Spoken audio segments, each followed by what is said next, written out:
Bismillahirrahmanirrahim. Jamaah, bapak-bapak, ibu-ibu yang dimuliakan oleh Allah SWT, sebelum acara mungkin hari ini buka bersama ya, mari kita tolakul ilmi terlebih dahulu. Semoga nanti Allah berkahi dan Allah ridai. Bismillahirrahmanirrahim. Assalamualaikum warahmatullahi wabarakatuh.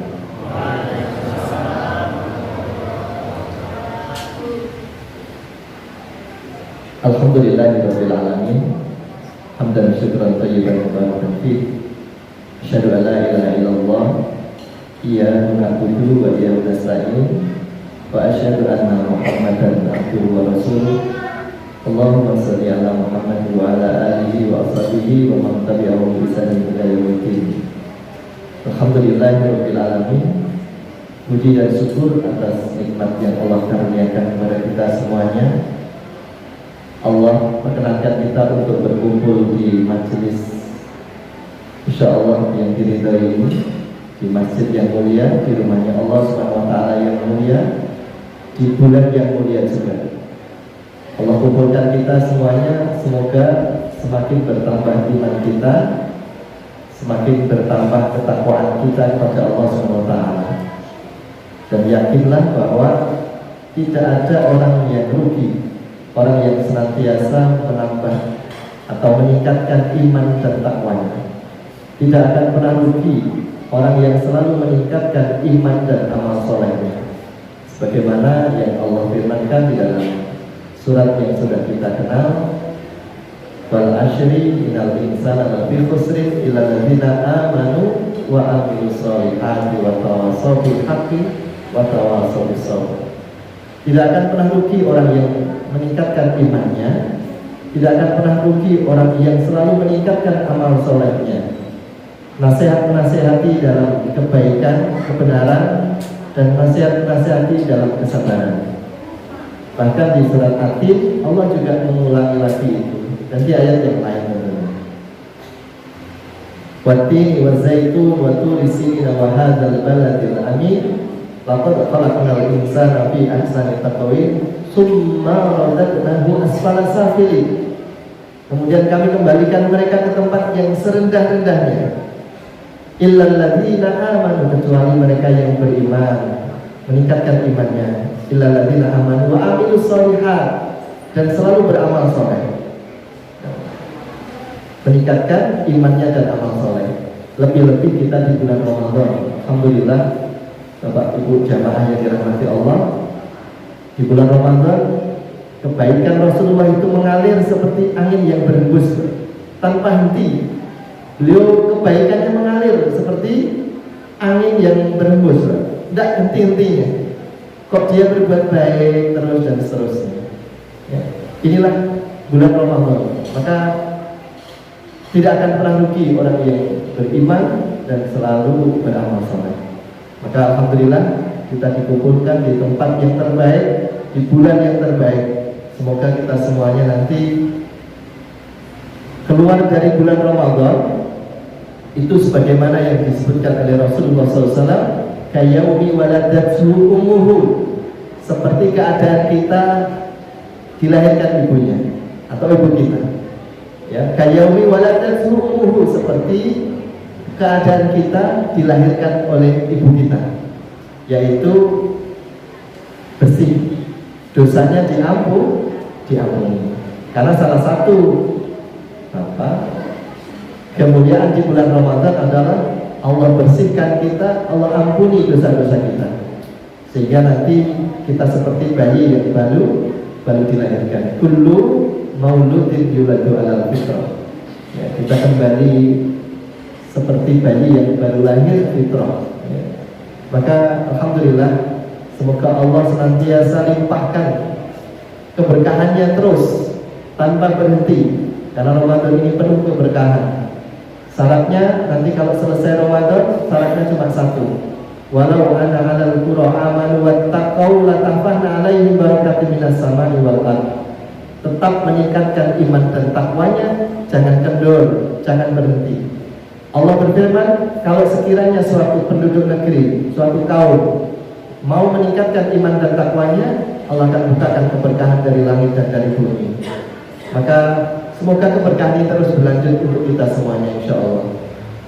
Jamaah yang dimuliakan oleh Allah SWT, alhamdulillah kita isi Ramadan ini dengan salah satu majelis ilmu, insya Allah. Kadang-kadang mohon maaf saya mengisi di satu masjid besar. Ketika selesai witir, karena kajiannya setelah witir, kemudian saya naik, ya, yang pemuda-pemuda itu semuanya keluar, pemuda-pemuda itu semuanya keluar, ya, yang tinggal cuma pemuda-pemuda usia di atas 40 tahun, ya, pemuda-pemuda di atas usia 40 tahun. Ya, saya heran, kenapa ini dibiarkan? Mereka mungkin belum paham. Ini yang wajib, ya, ini yang wajib. Bukankah menuntut ilmu itu wajib? Iya, thalabul ilmi fardhatun ala kulli muslim, ya, bahwa menuntut ilmu itu wajib. Ketika dia mendapatkan yang wajib, justru ditinggalkan. Tapi ketika dia mendapatkan yang sunnah, dia kerjakan. Mohon maaf, sholat tarawih wajib atau sunnah? Sunnah. Ketika sholat tarawih dia sholat, tapi thalabul ilmi dia keluar. Nah, ini salah, dan ini harus dipahamkan, ya, karena menuntut ilmu itu hukumnya wajib. Nah, maka alhamdulillah, semoga dengan kajian seperti ini, dengan banyaknya kajian di bulan Ramadan, kita semakin bertambah ilmu kita, dan kita berharap sesuai dengan yang diharapkan oleh Rasulullah SAW. Mayyuridillaha khairan yufaqihu fiddin. Barang siapa yang ingin dijadikan baik oleh Allah, dia akan dipahamkan dalam agamanya. Dan paham agama itu akan dimulai dari mereka duduk di majelis mendengarkan ilmu. Semoga Allah karuniakan ilmu kepada kita semuanya. Bapak Ibu jamaah yang dirahmati Allah SWT, bulan Ramadan seperti yang pernah kami sampaikan itu disandingkan dengan Al-Quran. Disandingkan dengan Al-Quran. Syahrul Ramadan alladzi unzila fihi al-Quran hudan lin-nasi wa bayyinatin minal huda wal furqan. Adanya Ramadan pun sebabnya Al-Quran. Adanya Ramadan pun disebabkan karena Al-Quran. Maka sahabat Imam Malik rahimahullah ta'ala, beliau ketika Ramadan itu seluruh kajian ilmunya diliburkan, dihentikan. Kajian ilmunya tentang hadis diliburkan. Beliau fokus mengkaji Al-Quran. Dan banyak sekali ulama-ulama ketika di bulan Ramadan mereka fokus berinteraksi dengan satu saja, dengan Al-Quran saja. Ada yang menghantamkan satu hari itu 2 kali, ada yang 3 hari, ada yang sekian hari, dan seterusnya. Mereka fokus berinteraksi dengan Al-Quran. Karena apa? Al-Quran ini yang menyebabkan segalanya menjadi istimewa. Adanya di bulan Ramadan itu karena Al-Quran. Ramadan itu kita disuruh untuk diperintah untuk ibadah puasa dalam rangka karena Allah ingin menurunkan Al-Quran ini. Karena Allah ingin memuliakan kita dengan Al-Quran, maka kita disuruh puasa. Dengan puasa maka semuanya akan bersih, semuanya akan siap, dan yang memuliakan kita adalah Al-Quran. Maka luar biasa Imam Malik rahimahullah ta'ala menghentikan semua kajiannya, tapi khusus bahas tentang Al-Quran. Nah, jamaah sekalian, semoga jenengan bingung. Kita semuanya juga begitu, fokus cuma dengan Al-Quran. Karena ini mukjizat, karena ini adalah perkara yang utama di dalam kehidupan kita. Rasulullah SAW ketika beliau mau menerima wahyu, beliau usia sekitar 30-an tahun, 30-an tahun sebelum menerima wahyu Al-Quran.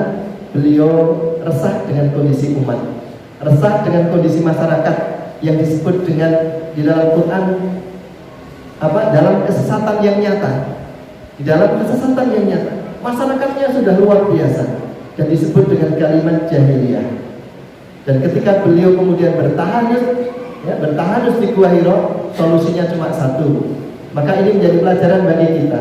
Kalau kita semuanya di dunia ini, di bumi ini punya masalah, ya, dan masalah itu nggak selesai-selesai, di langit masih punya banyak solusi, dan solusinya cuma satu, ketika beliau tahanus berdiam diri di Gua Hira, turunlah Al-Quran. Dan inilah solusinya.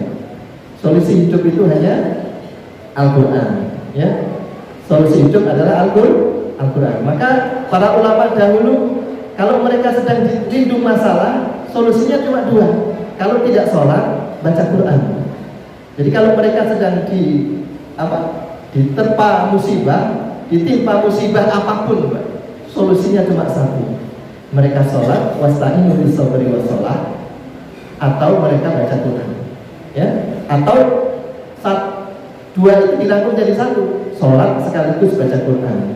Maka ada sahabat yang ketika dia minta tolong, dia baca surat Al-Baqarah ayat 45 itu diulang-ulang saja setelah Al-Fatihah.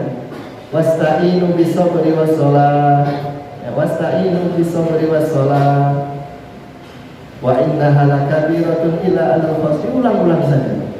Jadi kalau kita itu punya masalah, solusinya cuma satu, ya, solusinya cuma satu, dekati Al-Quran, baca dengan Al-Quran, ya, baca Al-Quran. Dan ini seperti yang Allah firmankan di dalam surat Yunus surat 10 ayat 57. Allah Subhanahu wa taala berfirman, ya ayuhan nas qad ja'akum mau'izatan min rabbikum wa shifaa. Ya ayuhan nas qad ja'akum, hai manusia, sesungguhnya telah datang kepadamu pelajaran dari Rabbmu dan penyembuh bagi penyakit yang berada di dalam dada dan petunjuk serta rahmat bagi orang-orang yang beriman. Di ayat yang lain juga disebutkan, a'udzubillahi minasyaitonirrajim wa nunazzilu minal qur'ani ma huwa syifaa'u wa rahmatul lil mu'minin, bahwa Al-Quran itu sifat sebagai obat dan penawar. Maka di bulan Ramadan ini solusinya untuk menjadikan kita mulia di sisi Allah, untuk meraih ketakwaan derajat tinggi di sisi Allah, cuma satu, tidak ada yang lain. Banyaklah berinteraksi dengan Al-Quran. Jangan sampai lewatkan, kalau istilahnya, mohon maaf, mungkin 1 detik, satu menit lah. Jangan sampai dilupakan untuk selalu bertadarus Al-Quran. Kalau para sahabat itu kan nggak pernah pegang mushaf, jarang pegang mushaf, karena mushaf itu belum ada dahulunya, ya. Baru mushaf itu disusun ketika masa Utsman bin Affan kalau tidak keliru, ya. Jadi mereka Al-Quran sudah disimpan di dalam dada mereka, disimpan di dalam dada mereka. Maka mereka bisa tadarus kemana-mana. Dan sekarang mungkin kita juga bisa tadarus kemana-mana, karena kita sudah memegang kita tidak memegang mushaf, tapi kita memegang alat yang bisa dibawa kemana-mana dan pasti dibawa kemana-mana, yaitu HP, ya kan? HP. Sehingga kita bisa tadarus dimanapun. Di sepeda motor pun bisa, ya. Ada alat dipasang, dikasih, tapi hati-hati, tetap memperhatikan jalan, ya. Sambil tadarus kan begitu. Nah, inilah solusi segala-galanya. Solusi hidup hanya satu, Pak. Dan ini yang disebut dengan mukjizat, ya, mukjizat. Sebagaimana Allah firmankan kepada Nabi Adam dan kalangan jin, "Qulna bitu minha jami'a", keluar kalian dari surga. Fa imma ya'tiyanakum minni hudan, nanti kalau datang petunjukku, barang siapa yang mengikutinya, maka dia tidak akan pernah sedih dan tidak akan pernah khawatir, ya, pasti bahagia. Dan ini kalimat ini diulang lagi di dalam surat Al-Baqarah ayat yang pertama. Kalimat Al-Quran dibuka dengan alif lam mim dzalikal kitabul la raiba fihi hudal lil muttaqin, petunjuk bagi orang yang bertakwa. Petunjuk bagi orang yang bertakwa. Bukankah kita di akhir Ramadan tujuan kita ini menjadi orang yang paling mulia di sisi Allah, yaitu yang paling bertakwa, ya, yang paling bertakwa. Untuk mencapai derajat di sisi Allah takwa, tidak ada cara yang terbaik kecuali kita buka Al-Quran, kecuali kita membuka Al-Quran. Maka interaksi kita gunakan setiap hari di bulan Ramadan hanya satu. Jangan pernah lepas dari Al-Quran. Jangan pernah lepas dari Al-Quran, karena ini yang akan memuliakan kita. Ini mukjizat. terbesar bagi Rasulullah SAW dan umatnya.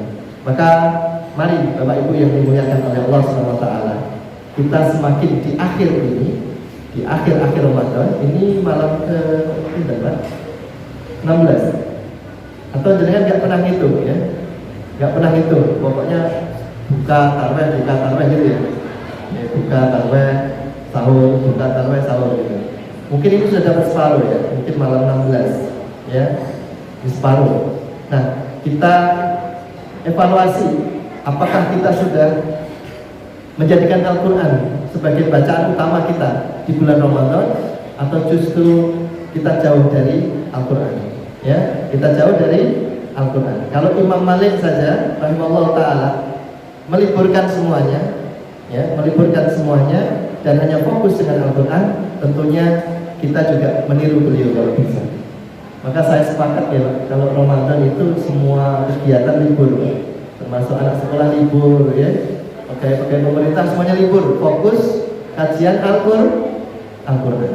Allah beri 11 bulan ya, 11 bulan untuk aktivitas yang lain, dan minta 1 bulan untuk fokus mempersiapkan bekal terbaik untuk 11 bulan yang akan datang.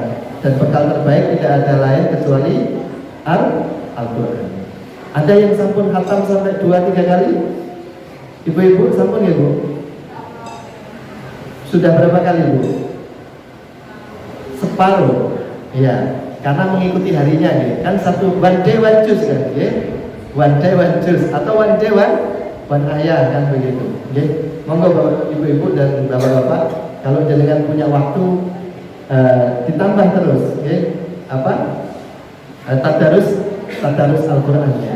Dan kalau perlu ditingkatkan, seperti yang pernah kami sampaikan bahwa mempelajari Al-Quran itu tahapannya ada 3 ya. Kemarin saya sampaikan. Yang pertama Iqra ya, yang pertama Iqra, baca, monggo baca. Selama ini kita lihat di masjid-masjid, mohon maaf, mungkin baru Iqra Pak, baca, tadarus ya, terus gitu terus. Kalau sudah, naikkan levelnya ke tilawah. Tilawah itu jangan buka tafsir. Kalau tidak, baca bersama-sama dan 1 orang di depan, kemudian baca tafsirnya ya, baca tafsirnya. Yang sering kita baca saja misalnya Al-Fatihah atau Al-Ikhlas ya. Tafsirnya satu dibacakan. Terjemahannya kalau begitu. Kalau terjemahannya nanti kurang pas, langsung pakai tafsirnya ya, terjemahan dan tafsirnya sekalian. Itu sudah naik level ke tilawah.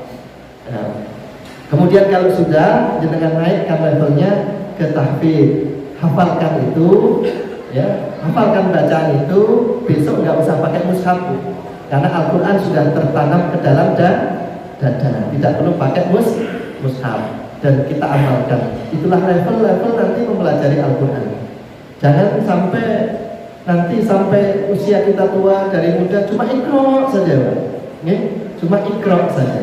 Jadi dari awal kita muda sampai usia lanjut cuma Iqra terus, nggak meningkat, nggak meningkat. Jadi lanjutkan dari Iqra ke tilawah, kemudian ke tahfidz gitu, ya, menawi sakit.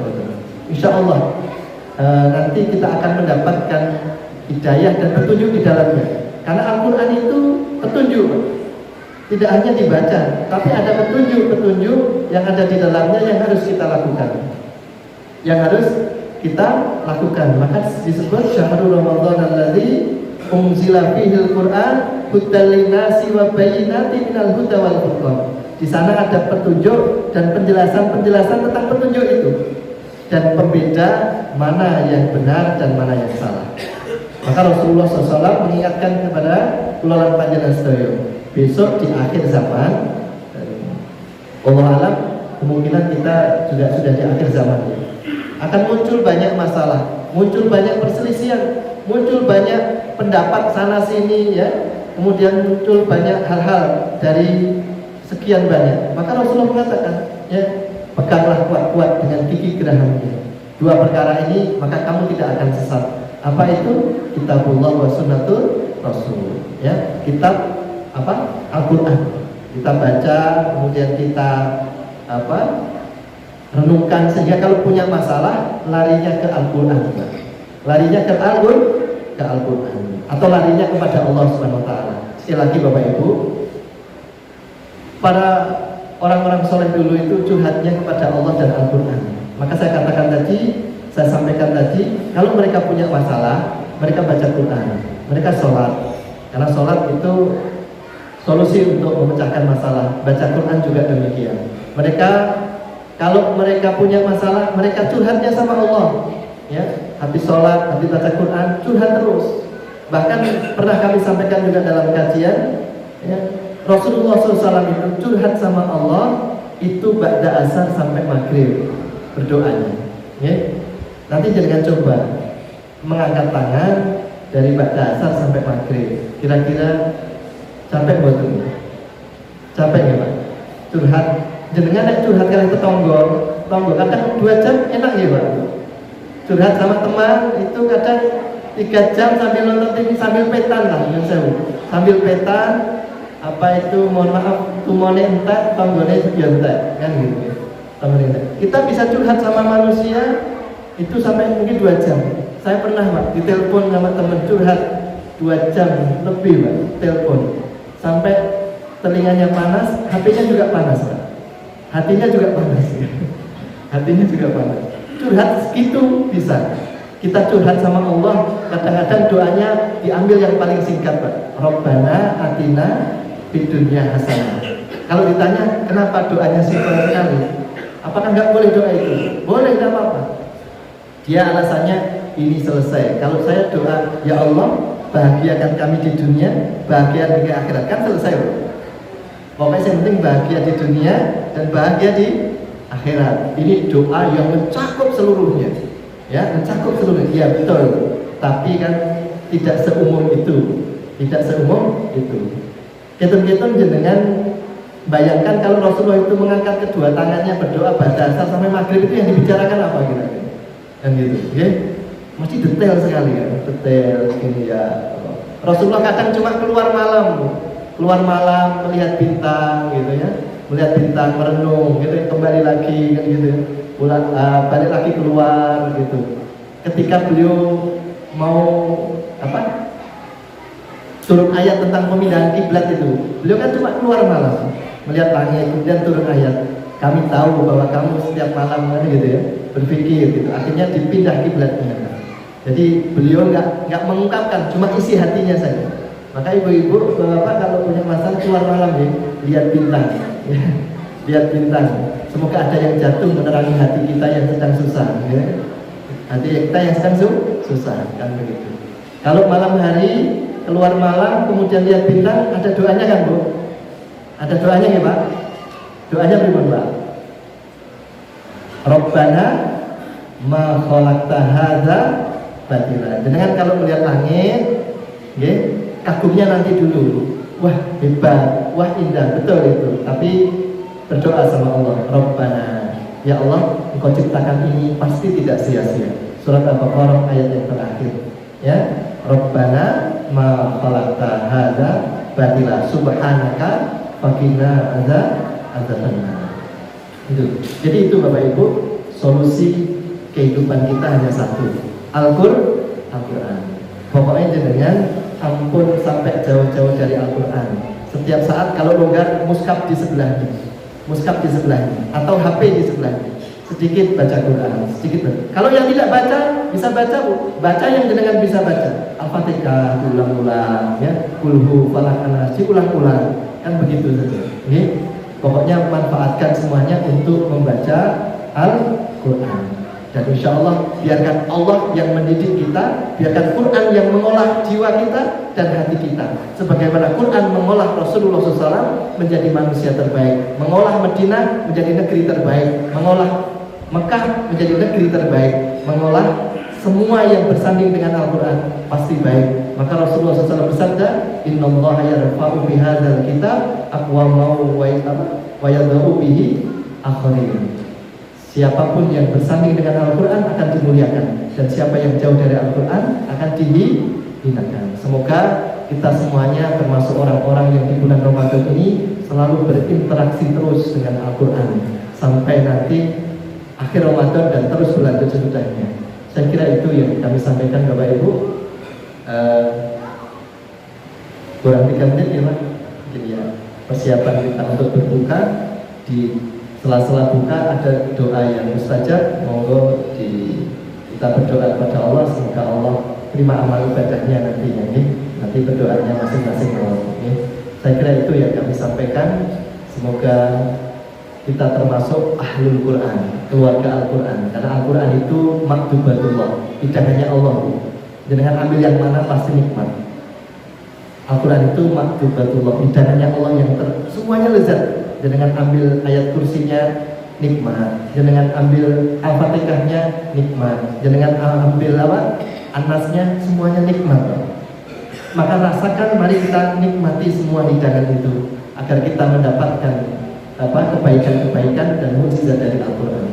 Semoga Allah jadikan kita orang yang ahli Al-Quran, keluarga kita ahli Quran, masyarakat kita masyarakat yang selalu menjunjung tinggi dan selalu menjadikan Al-Quran sebagai solusi bagi setiap kehidupannya. Kurang lebihnya mohon maaf. Kita tutup dengan doa kafaratul majelis. Subhanallahumma wa bihamdika asyhadu an la ilaha illa anta astaghfiruka wa atubu ilaik. Alhamdulillahirabbil alamin. Assalamualaikum warahmatullahi wabarakatuh.